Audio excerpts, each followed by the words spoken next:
Hello, my name's Hellena Taylor and I am the voice of Bayonetta, and I would like to explain to you why I didn't voice Bayonetta 3. The Bayonetta franchise made an approximated $450 million. That's not including merchandise. As an actor, I trained for a total of 7.5 years. 3 years at the London Academy of Music and Dramatic Art, LAMDA, with voice coach Barbara Barkery, and 4.5 years with the legendary Larry Moss in Los Angeles. And what did they think this was worth? What did they offer to pay me? The final offer to do the whole game as a buyout, a flat rate, was $4,000 US. This is an insult to me, the amount of time that I took to work on my talent and everything that I have given to this game and to the fans.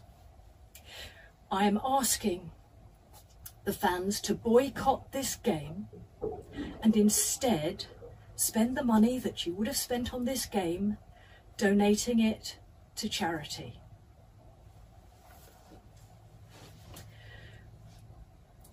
I didn't want the world. I didn't ask for too much. I was just asking for a decent, dignified living wage. What they did was legal, but it was immoral.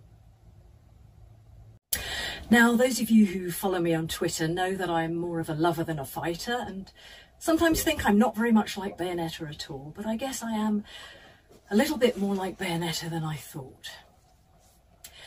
I understand that boycotting this game is a personal choice, and there are those that won't, and that's fine. But if you're someone who cares about people, who cares about the world around you, who cares about who gets hurt with these financial decisions, then I urge you to boycott this game. I decided to do it to stand up in solidarity with people all over the world who do not get paid properly for their talents.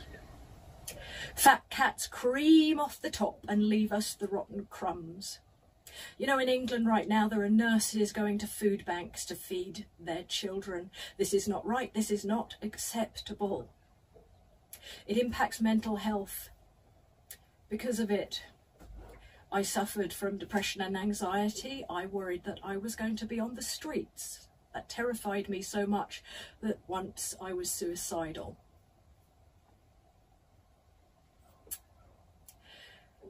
I am not afraid of the non-disclosure agreement. I can't even afford to run a car. What are they going to do? Take my clothes? Good luck to them. Bayonetta always stands up for those with less power and stands up for what is right.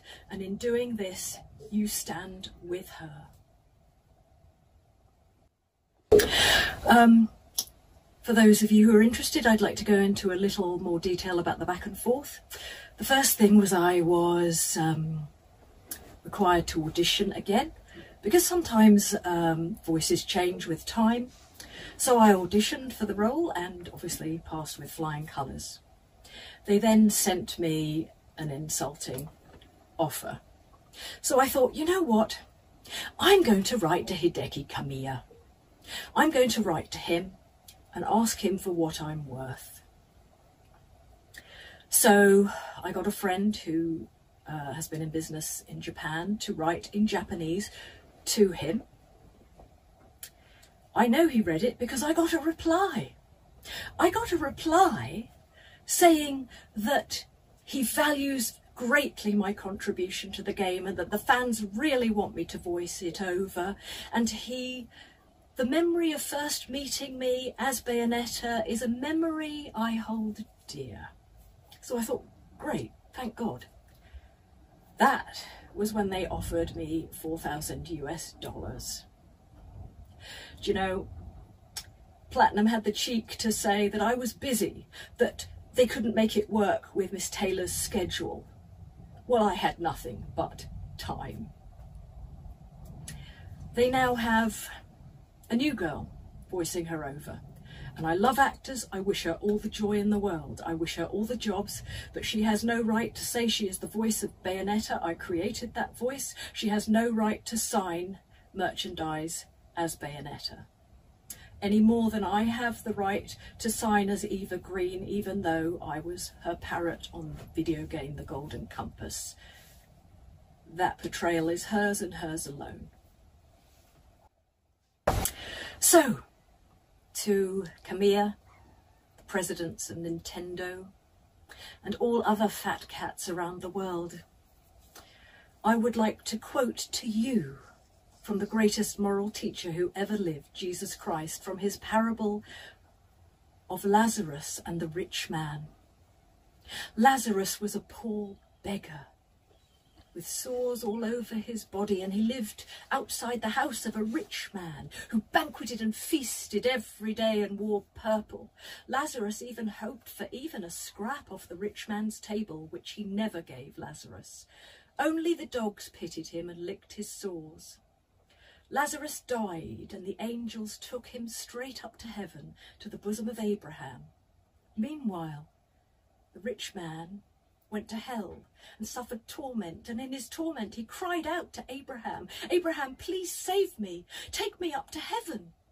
To which Abraham said, "You had your joy in life. Now this is set for eternity." So he said, "Please tell my brothers who are living like I was, send them a messenger so they can repent." To which Abraham said, "We've sent you Moses and the prophets." "Ah, but if you send Lazarus, if a man comes back from the dead, they will listen to him." To which Abraham replied, "If you did not listen to Moses and the prophets, it's unlikely that you'll listen to a man who is risen from the dead." I would like to thank you, the fans who have followed me on Twitter, commented kindly and liked my work. Bless you. I wish you all the joy and luck in the world.